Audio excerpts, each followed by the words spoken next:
about this? No. Okay, then I'll use it. God, I hate these things. I'm really tethered. Allison knows when I taught class, I would walk all around the room, and now I have to click this thing and hold this, so it's like walking and chewing gum. First, I'd like to say that I'm really pleased to be with museum people, because while I work for a nonprofit, I'm not doing museum stuff right now. I work for a trade association, and I spend 50% of my time working with dentists, and the other 50% of my time on Capitol Hill lobbying. And in either case, you end up feeling like you've had a root canal. So this is a lot more fun being with back with the museum folks. Quick caveat, and I'll try to really get through this so it's on time. Though the bad thing is they told me that the session right after this has been, I guess, delayed or canceled, so now I know I have your attention. Couple caveats. When we talk about branding, I don't want you to turn off. I know I worry about when I put these logos up because they're all corporate brands logos, because I got tired trying to find all your logos to put them up on this page. But it is about branding in general. And I do want to say, leave your mind open that it's not a costly thing. It's something that any museum can do, okay? Whether you're really small or you're really large. And the reason is, it's because it's what you should be doing in the course of the daily operation and presentation of your museum. So it's not something extra that you have to do, or get a budget, or you have to spend money on. So, that brand. Come on, go ahead, start. Why should we care? Okay? You should care for a lot of reasons, but probably one of the best reasons that I found is I was sitting up in Maine last summer and reading the Washington Post, took it with me. I have to remember I talk to politicians. And I was up at our summer place and I was reading an article by Christopher Ingraham, and it was an article on museums and how many there were. We hear about the museum, a lot of museums closed around 2007. I spent time as a consultant at that time helping museums either reposition, merge, or close. But this is fascinating. There are more museums in the United States than there are Starbucks and McDonald's combined. So, by the numbers, there's 11,000 Starbucks locations, okay? There were 14,000 McDonald's locations. And look at this. McDonald's, I don't know if you can see it, but it says cappuccino. So they're obviously trying to compete with Starbucks, get away from the high-fat food. Meanwhile, according to IMLS, as of June 2014, 35,000 museums in the United States were registered as museums. Everyone from the Holocaust Museum to my old employer, Experience Music Project in Seattle, where I was supposed to do my introduction. I was deputy director there for 4 years, working for Paul Allen. It was like working in dog years, so I feel like I was there for 50. To where I used to volunteer at the Center for Wooden Boats, the Museum of Modern Art, or right down to the National Soaring Museum. You know, everyone, 35,000 museums. Look, the major objective for all of us, whether a museum or McDonald's or Starbucks, is bringing people through your doors. That's what keeps us active. Whether it's to fulfill our mission as museums or to make money as Starbucks or as McDonald's. The key difference, and what I want to talk about today in terms of why branding is important, for Starbucks, all 11,000 locations have that same logo and provide that same brand experience, and which is that they will sell you an expensive drink with a lot of calories that'll hype you up for at least half the day. In the case of, but it's a great place to meet and to relax. Meanwhile, in the case of McDonald's, every place you go, it's endemic. You can't drive down the street. I counted 12 McDonald's driving here last night from Annapolis, and I came the back. So, all of them have the same brand wherever they go. For you, there's 35,000, if we believe that number is correct, each with their own brand logo. So it is a case of how do you distinguish yourself? What steps do you take to make your brand stand out and be differentiated? Yeah, John, bad hand. When you have that. Here's where they are. If you're on the Northeast, or you're around California, you've got a lot of competition. So, unlike McDonald's with all their locations, this is an overlay of where those maps, of where those museums are located in terms of a density map across the United States. So, where you folks are, or if you're in the Mid-Atlantic or Northeast, heavy concentration of museums. Meanwhile, if you're on the West Coast, there's a lot. Or if you're down in Miami, there tends to be a bunch. So, how and what do we do to have your museum's brand stand out from the rest? That's what I want to talk about today, is steps you can take. And what that'll do is really help with all the other things you do in terms of messaging, and in fact, with your marketing. The question is, how do you do it? When I understand, because I had the same thing. Over the time I was at the National Museum of Dentistry, my budget was cut by 80%. And then finally we were closed by the state of Maryland. So I understand what it means to not have a lot of funds, unlike when I was with Paul Allen, who one day just decided, since he bought Captain Kirk's command chair off of eBay, that he wanted to open a science fiction museum. Or that you don't have the resources. At the National Museum of Dentistry, we had staff of 7. So, why focus on branding for your museum versus marketing? Everything, and I mean everything, every place, this happens to be the Grand Canyon picture, and everyone has a brand. Whether you like it or not, you have a brand. Think about it right now. Who's somebody you really like and that you like to spend time with? They have a brand because they have attributes and they have things about their personality that you like to be with them, you like to associate with them. There's numerous reasons why that may be. It may be they make you feel good, they may be that they do fun things, but it's things that you're drawn to. And that's the same for personality brands that museums exhibit. And I tried to pick bases here, some that you might know and some that you may not. And you can see that some people in the course of one day are able to trash their brands, like the guy up in the upper left-hand corner, by breaking from what people thought was their brand personality. So what it talks about is that you need to be consistent in your brand. Brands are how we see the world. Again, in the explanation, I don't mean that you see the world as McDonald's or Starbucks or as Nike, just do it, or anything like that. But it's how you make decisions. A lot of studies were done about how many impressions we see during the day. And if we saw them all or took them all in and considered them, we'd go nuts. So the way that our mind sorts through this is by having microsecond, nanosecond connections on brands that are important to us, and we pay attention to those. We don't pay attention to those that we have no affiliation for. So it is how we see the world, and in fact how they see us, because what we do in all our actions present us as a brand. So I like this. I hope I don't offend anybody. This is how I see the difference between marketing and branding.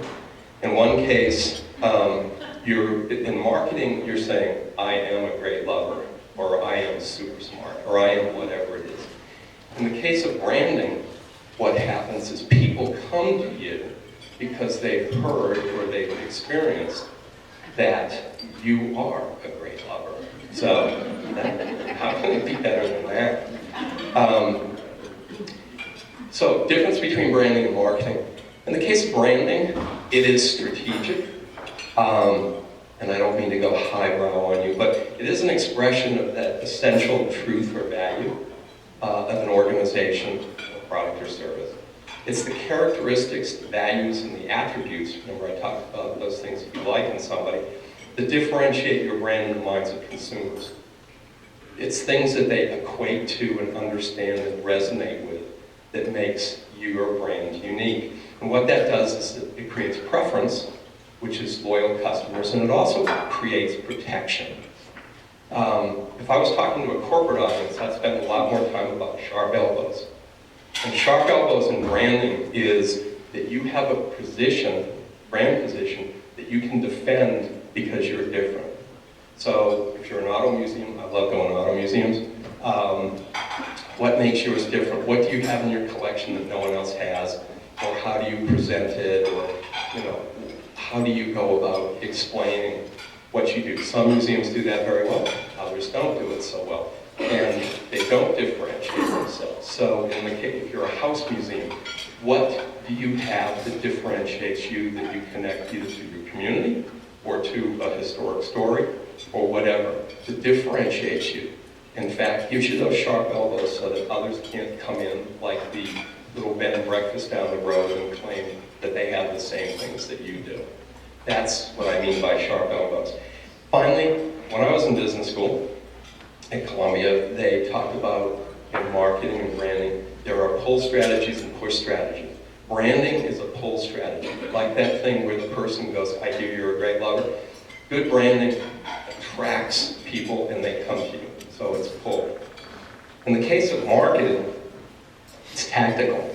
Think about this, it's communicating about the brand. It's a set of processes and tools that we use. So branding is who I am, and marketing is how I tell people when I have to. So it's a set of tools and processes. An example would be when you buy an ad. So the tool is buying the ad, because you want to advertise that you've got a spring festival, art festival that you're doing.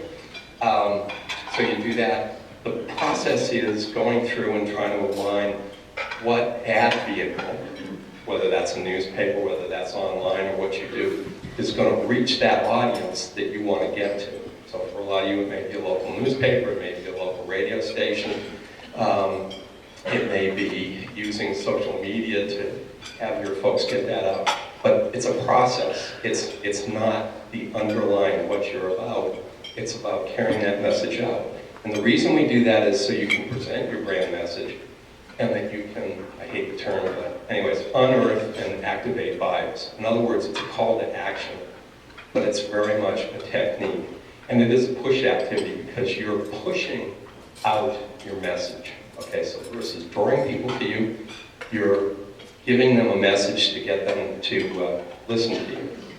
To have a strong brand, okay, so we got that out of the way. There's marketing 101 versus branding 101.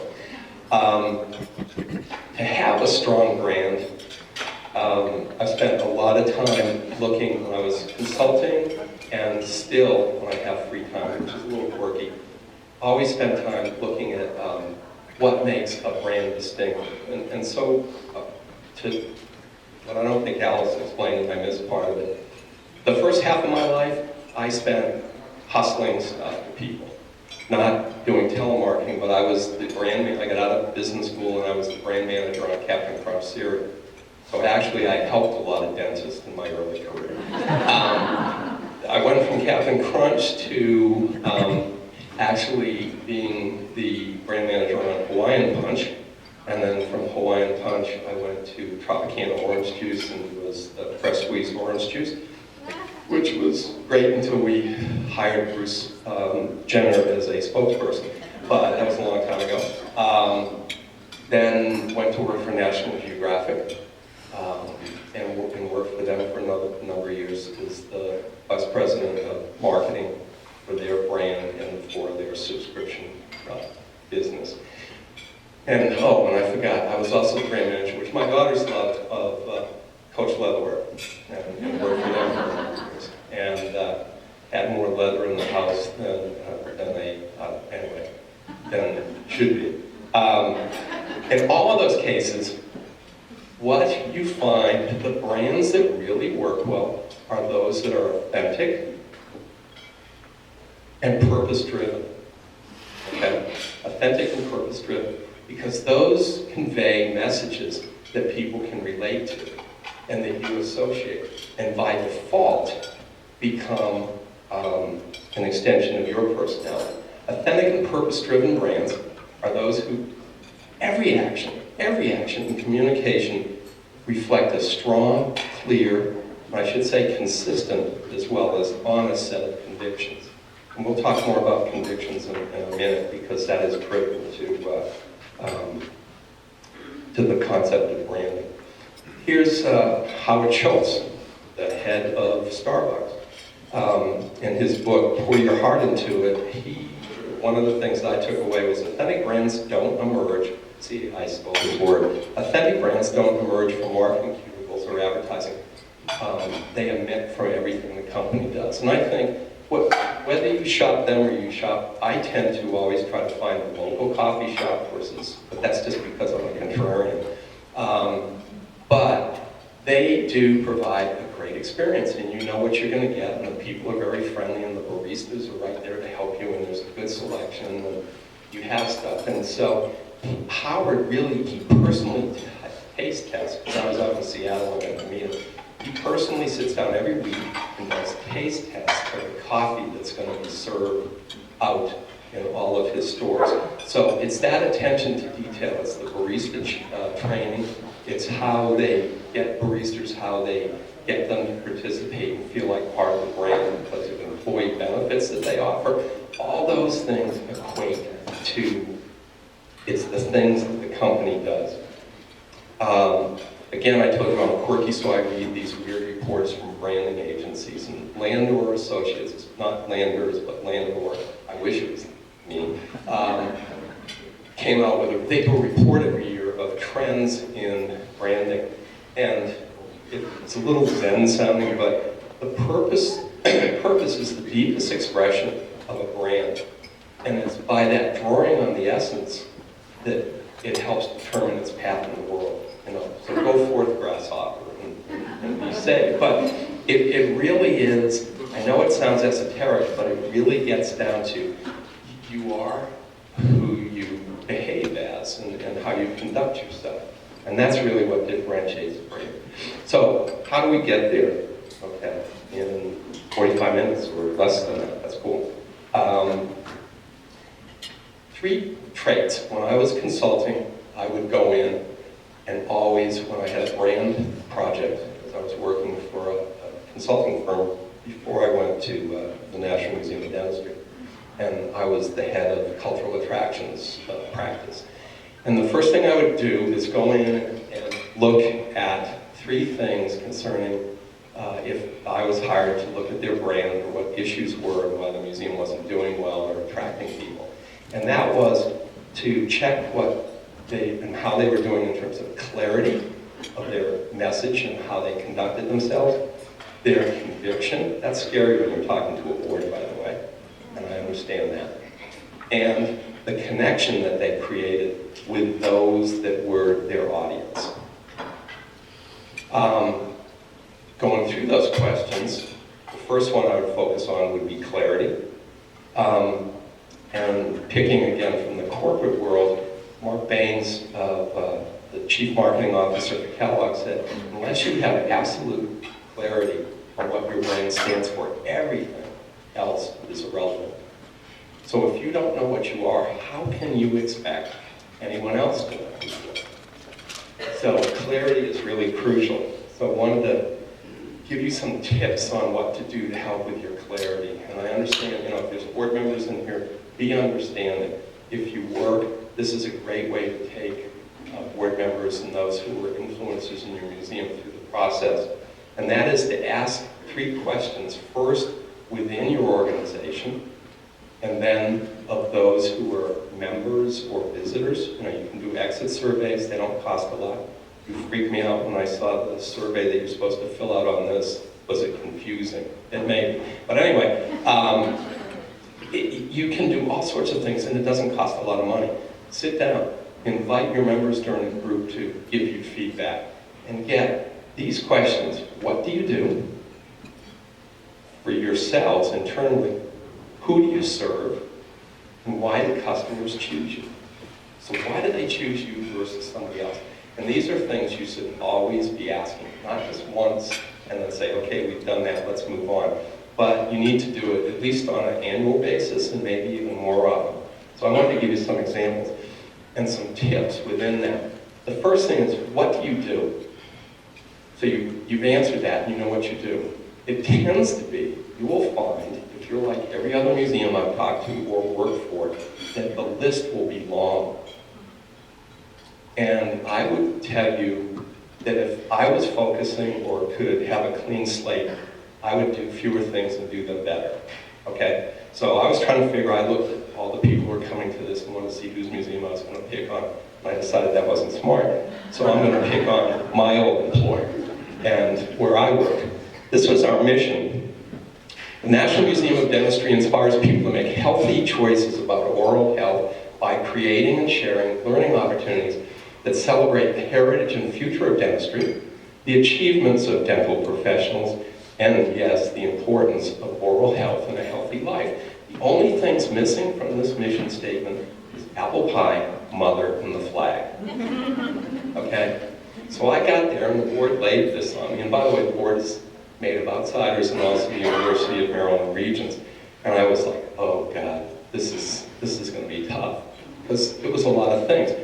So after being there for 6 months, I went back to the board and I said, you know, I've been looking at what we're doing, and some things really work well for us, and some things don't. I'd like to change the mission statement. Well, I might as well have said, I want to take away your oldest child. So that wasn't going to happen, but the board did come back and say, okay, prove to us that what you say makes sense. So we were doing, remember on the previous page it said to celebrate the history and future of dentistry, which we were doing. And basically we were attracting old white guys who happened to be dentists to come to after-hour events, and they would bitch at us when they did come because they didn't want to pay the going rate for a facility rental. So it was like, you'd get them occasionally. When they came, they were always curmudgeons, and they didn't come that much. And our visitation when I got there was about 6,000. The other thing, though, that we were sort of doing was doing special needs programs for underserved communities around the Baltimore area. And that was bringing in a lot of school groups. People were doing fundraisers. Their parents were actually putting together groups to bring these kids to the museum. They had them learn about why they needed to take care of their mouth. Because you've got to understand that in Baltimore County and Baltimore City, 80% of children tend to have major oral health issues. By the age of 5, they tend to have 10 to 15 cavities, and they've experienced one abscess already. Not good. So we were bringing in a lot of folks in for that because people were interested. So we doubled down, to prove my point, on, oh no, I'm good, I have water. We doubled down on all our efforts in terms of serving special needs in underserved communities.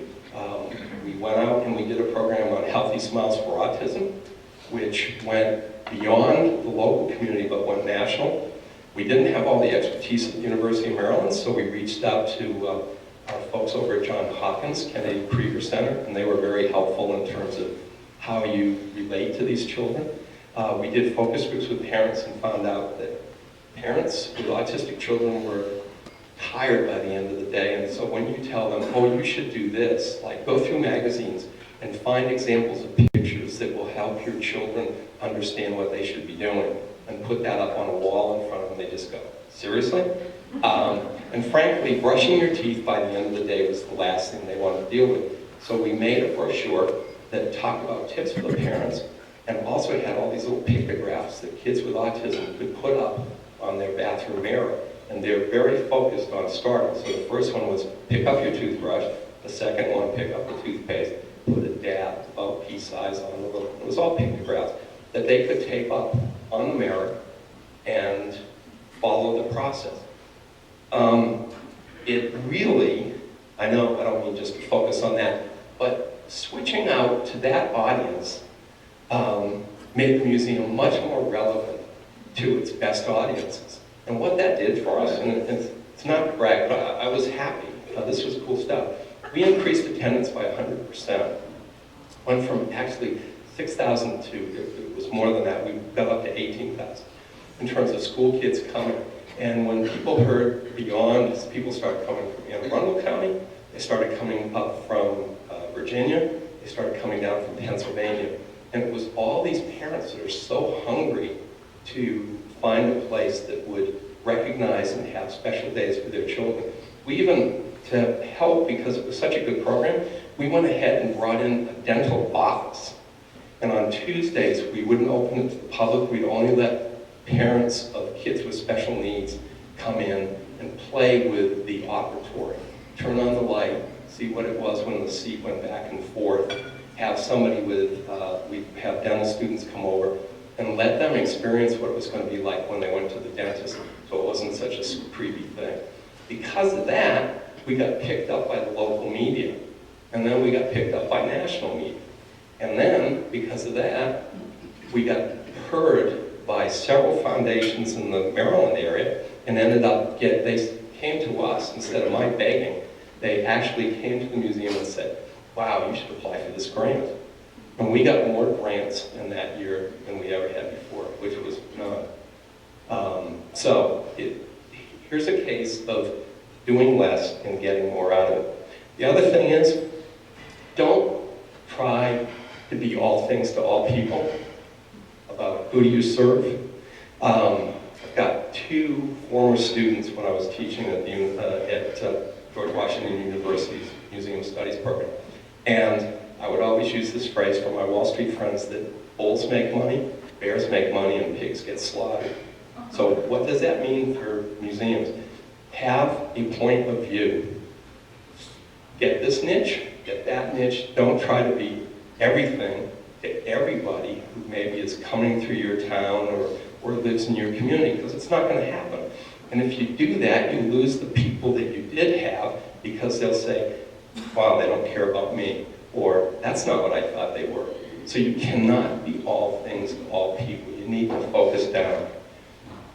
Don't worry about it. There are very successful corporations, and by the way, museums. I'll give you an example towards the end in the connections section on this Center for Wooden Boats out in Seattle.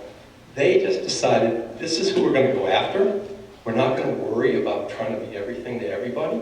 So if you're a museum that has children, just be sure that you get every child that you possibly can, not by kidnapping them and not by advertising, but creating an environment that is conducive to having children. If it's older, senior citizens, that's fine. Don't worry about them dying off. There's going to be more. Okay? Matter of fact, according to statistics, there's going to be a lot of them, the baby boomer generation come along, and they have very much high demands. So don't worry about it. If you're good with older people, stick to that. So many times I would have board members from different organizations saying, we got to go younger. Got to get some social marketing. Okay, I don't know what it is, but I want to be tweeting by tomorrow. And it just would make you crazy, because I go, there's not a single person that we appeal to that doesn't use a Cricut, for God's sakes. So, which you don't know has large buttons, and it's a flip phone. So anyway, actually I consulted for a museum out in Minneapolis that found their best audience was moms with children. They had all these stuffed animals, the Bell Museum, Natural History. And they had all these stuffed animals and dioramas, and little kids love it because the animals don't move, they're not creepy, and they're always there. So anytime you go, you can see the animals in their natural habitat. They also found out that they had a lot of nannies bringing children there because it was a great way to do it. So what we came back and told them is, look, don't fight it. Stick with that and really create programs that attract young parents and even the nanny crowd. And they set up programs that were conducive to that. If you have tourists and you rely on that, make sure that you're set up that you get every tourist. So don't try to be things to all people. Really focus on where you're at. The next one, this is sort of a creepy picture, but I sort of liked it. Why do customers choose you? You need to don't overlook the head or the heart when you're looking to connect with your visitors, patrons. I try to use museum words here. Look, people come to us for a number of reasons.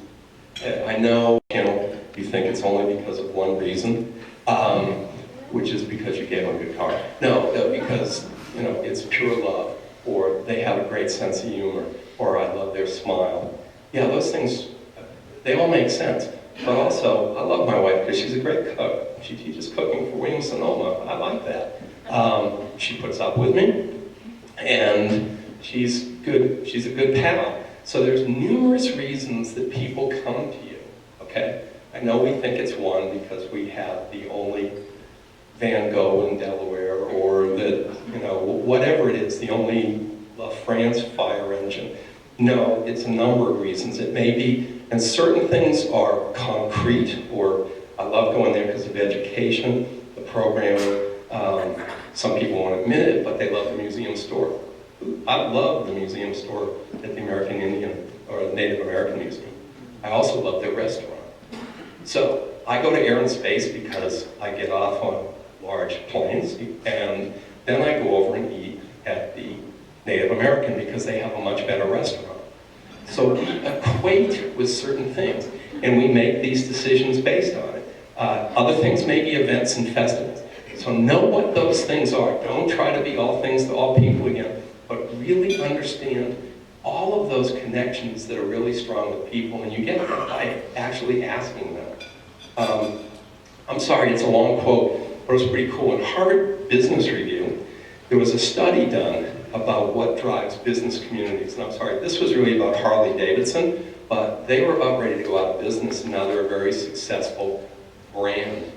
And it talks about brand community. And so the reason I put this up is because it endorses what I already told you. And that is people participate in brand communities for a number of reasons. And some of those are encouragement, emotional support, others to become better at something or learn, and to cultivate interests and skills. The important thing here is what it says. For members, brand communities are means to an end and not the end itself.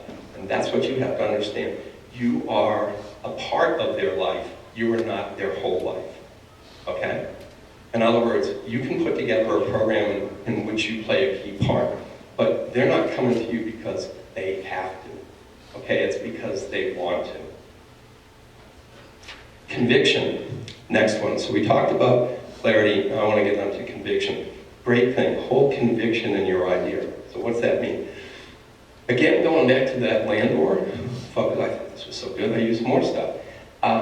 In their survey for 2014-2015 and what they see for the next 10 years, they talked about brand is as brand does. Brands that are true, it's what brands truly stand for and not just what they say. So it's the old thing about you need to walk the walk as well as talk the talk.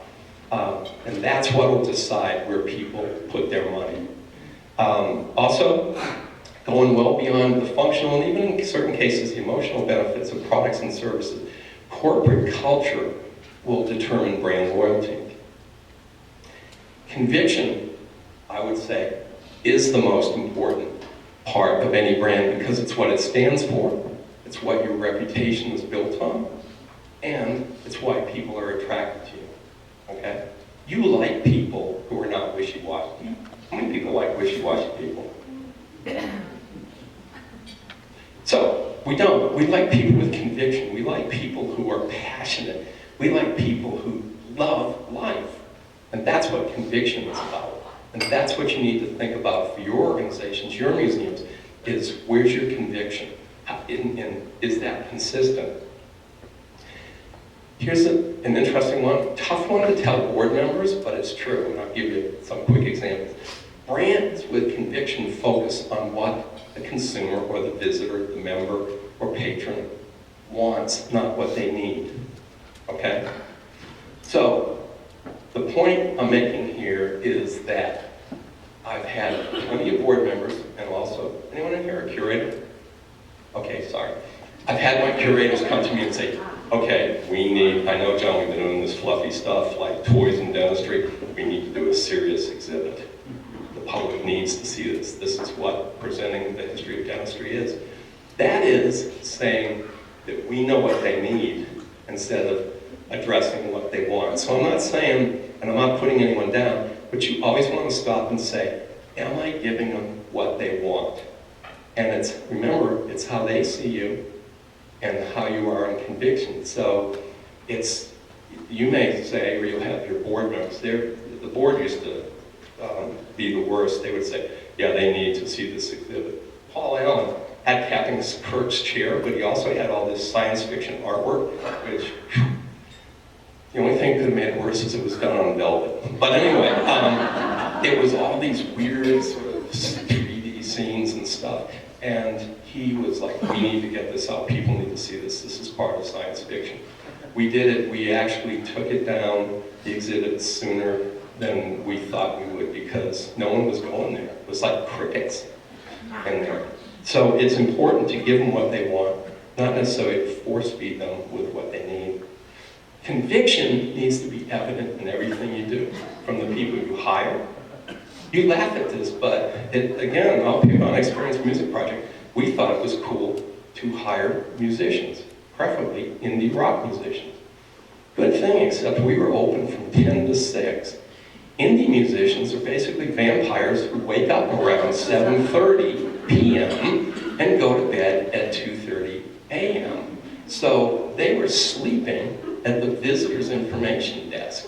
Not only that, we thought it was further cool early on that they could wear what they normally wear because we wanted them to be authentic. So as a result, nobody knew who was a visitor service representative. They looked like visitors.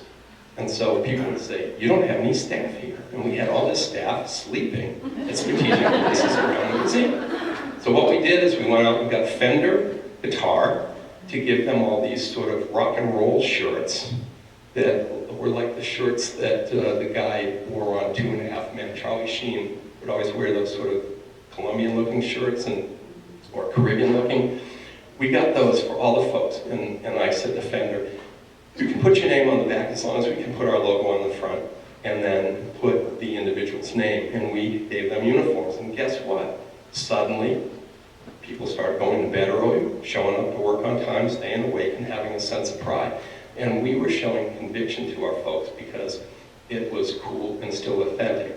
So it's not about just who you hire, but it's how you treat them so that they can do their jobs and convey with conviction what your museum is about. It's also about how you provide information.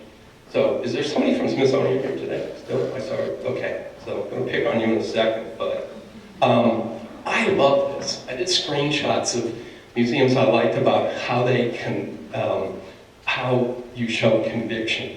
And this is the Museum of Fine Arts in Boston. They do a cool job. You come to their visitor page. Oh, and by the way, I'm not going to pick on the Smithsonian yet. I'm going to pick on the museum. No one's here from there, right? How can we help you enjoy your visit? Is that cool? I mean, here's a museum that's sort of highbrow, has some of the best art in the world, and they're asking, how can we help you enjoy your visit? And then they break it out, visiting with kids, visiting from out of town, visiting with disabilities.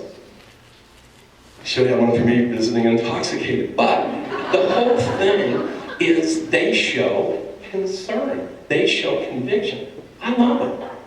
Meanwhile, you go over to our friends at the museum. They spend this is the exact same page, visitor page, and they spend all their time telling you about how great they are. They show all the mentions down the right-hand side that tell you, sorry, it's hard to see this, but museum awards. Wow, that's great.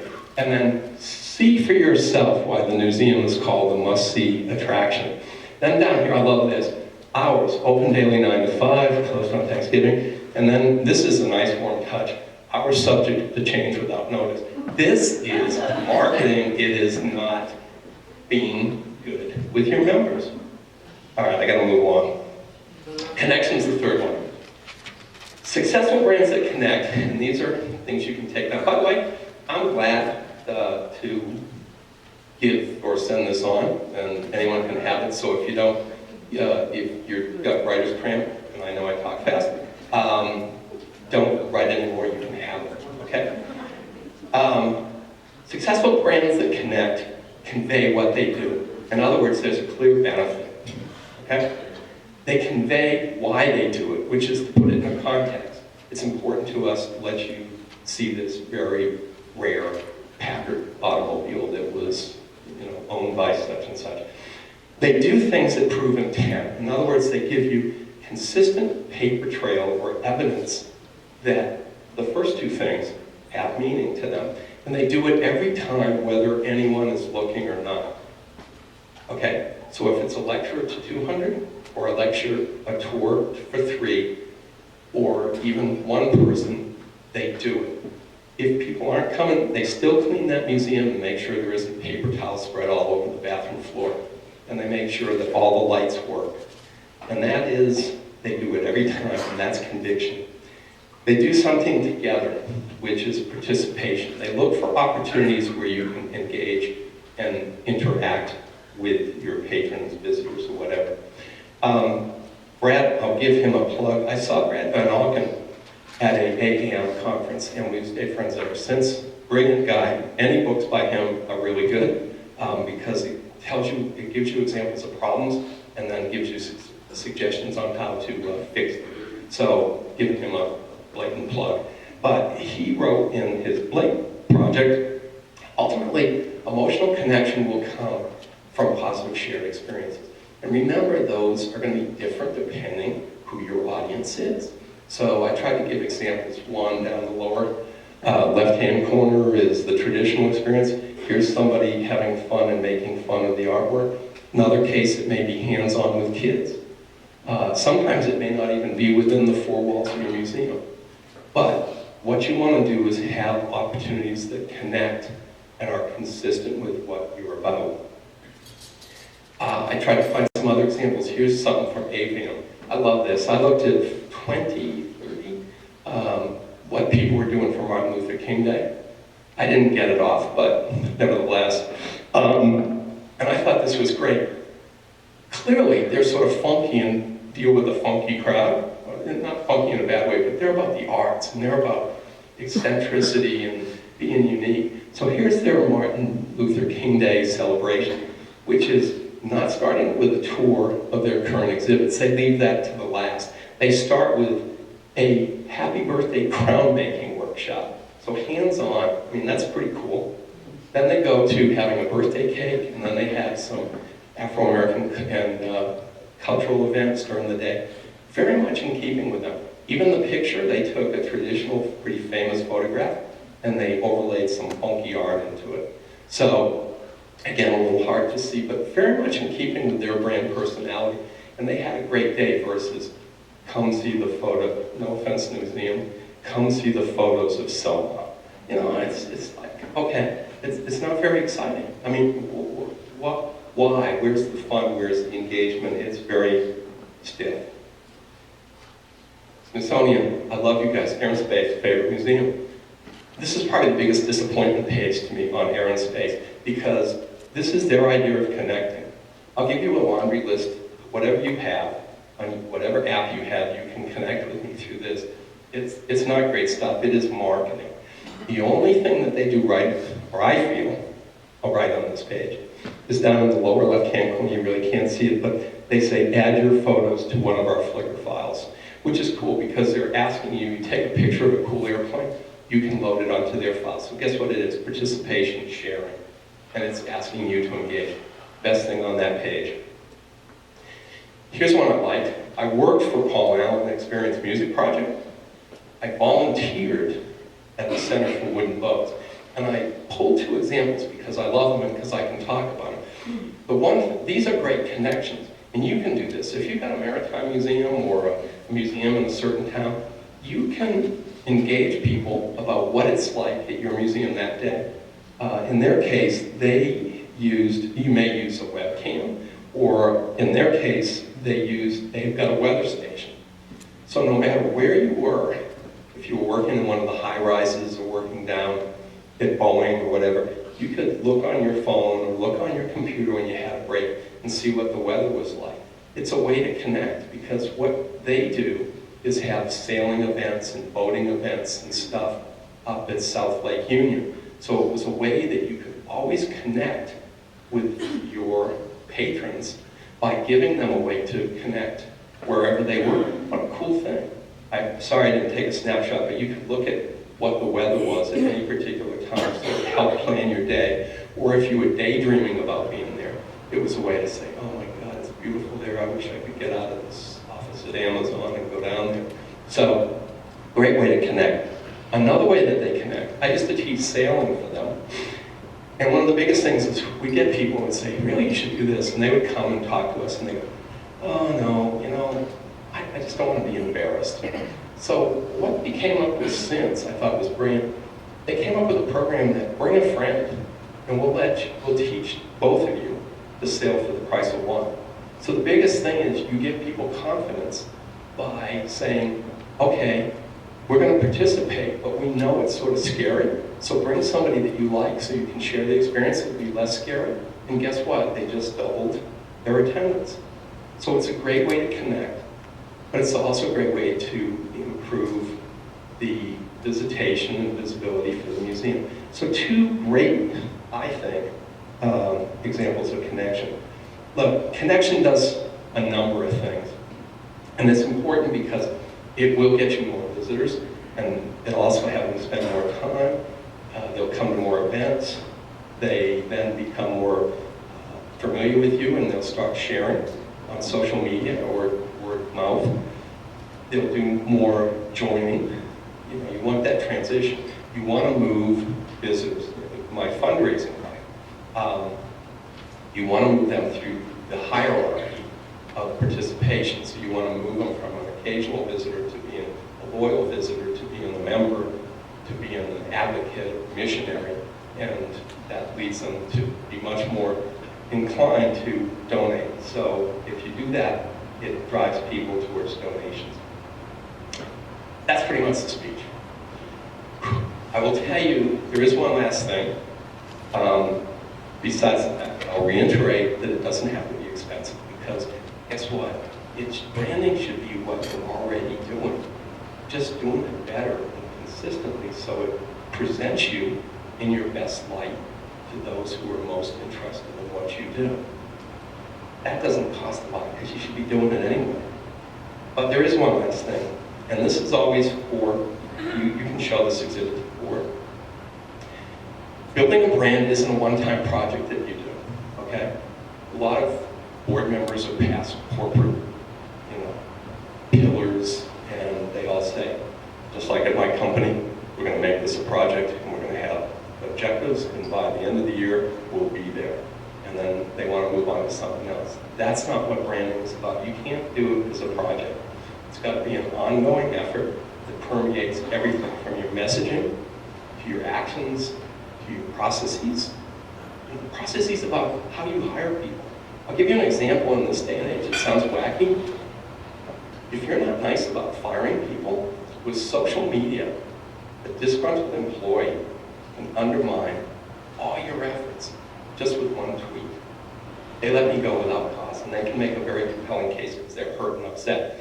So having ways that you conduct yourself, from everything about the hours you keep and not changing the hours of visitation without notice, to how you treat your employees, that's all part of branding too. Because it is your culture, and it requires your entire institution, just not the executive director's office or the directors. It requires everyone from the front desk all the way through to have that passion and dedication to the brand. If you don't, it's sort of like Rob Lowe says, don't be this me. I don't know if you can read it, but it says the marketing team behind this brand is clueless, and it's on a billboard. And the folks over here will say, our museum folks, well, we did ask for transparency and authenticity when we briefed our ad agency. What it can do, though, is give you an authentic brand that will attract loyal members and visitors who are very much aligned with your purpose and will share that, participate in your story, and share in your success. That's it. Thank you.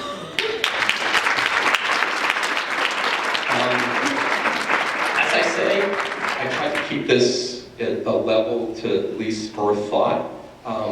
I no longer can consult because I'm considered a lobbyist, and by that I can't, it's a conflict of interest, but I am, so I don't do decide things anymore, at least not right now, but if anyone has questions that relate to you, by all means, that's my email, and you should feel free to email me, remind me who you are. Otherwise, because I worry it's a staffer from Boehner's office. But tell me who you are, and I'm glad to give you exact examples of your particular question. But I really appreciate it, and I will make this exhibit or presentation, and that, I guess, gives us 10 minutes. So I'm glad to answer any questions.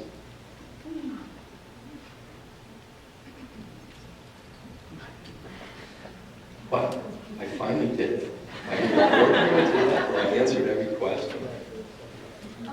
Yes? I know it's something that we should be doing, and I guess we have, but are there any sort of markers or measures along the way to take us from where we are to improvement? Yeah, there are. I think if you go back to the page on asking those 3 questions on a regular basis and making sure that you're true to this, it's easy to get off schedule because you bring on a new board member and they say you should do it. I was working for the Czech and Slovak Museum out in Des Moines, and no, Cedar Rapids, and they really were starting to get it right because they were reaching out to their cultural community of Czechs and Slovaks that lived in that community, and they were doing things that were there. And then one of the board members said, you know, I have a few pieces of art, and he sort of took them off course. And so quickly they started seeing the decline. They disenfranchised the folks that they had. They had all these community members sharing their recipes and doing a festival each spring. Brought out a huge crowd. And so they got off track. And so we went through, did that questioning, both internally and to a number of their members in the community. And they dropped off on attendance. Then they had a huge flood. So it gave them sort of a clean slate to redo stuff. They brought back that interaction with the community of, you know, sharing recipes and cultural events. The one thing that I did, and I know I sound like I drink all the time, we got them to do a beer festival because Czechs were the original people that made Budweiser, which is Pilsner beer, and so they did a spring event. And that was great because it brought even more of the community in. But they went back to what they were doing, and guess what? Things trended up in terms of visitation, donations, and memberships went back up. So pretty much you'll see it. The problem is the trend down tends to be slow, and it's hard to crawl back. And that's why I say you really want to do a gut check. Often, am I staying on point?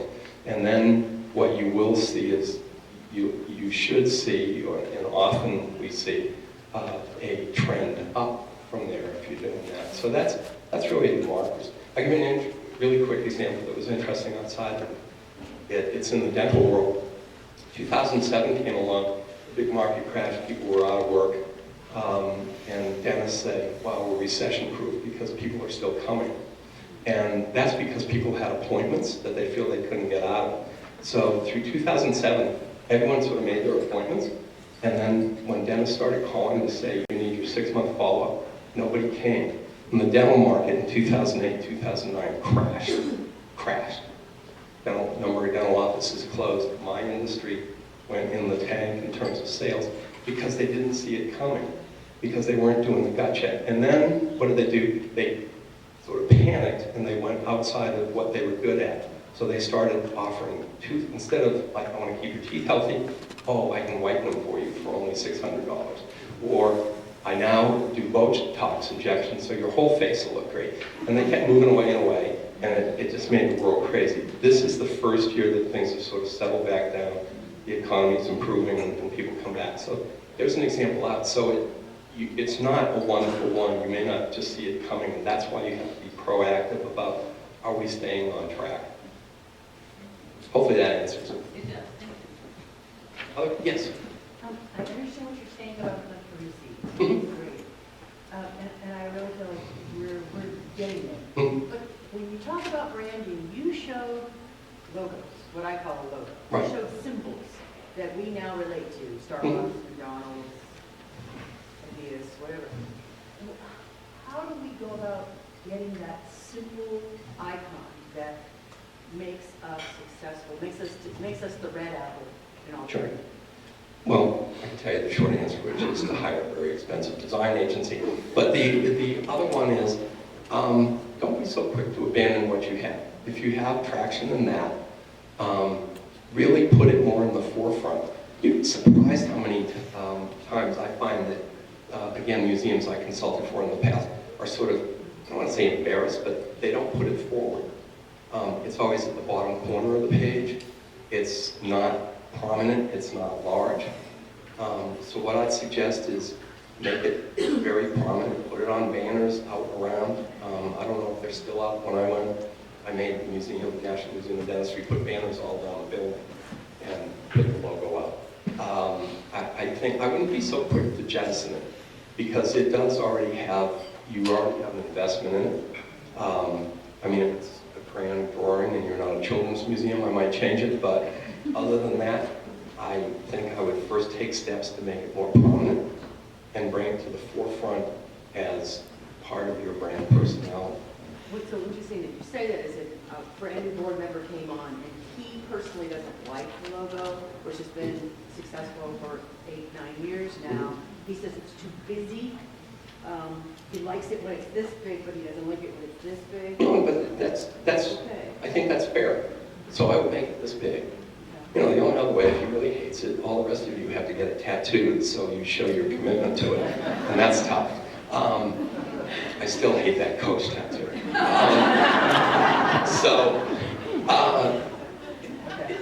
That's what I would tell you. And I think they bring it to the forefront and put it in positions where it creates a trigger so that people always say, oh, yes. Because remember, early in my conversation, I was talking about that our brain is pacing all day, whether we think so or not.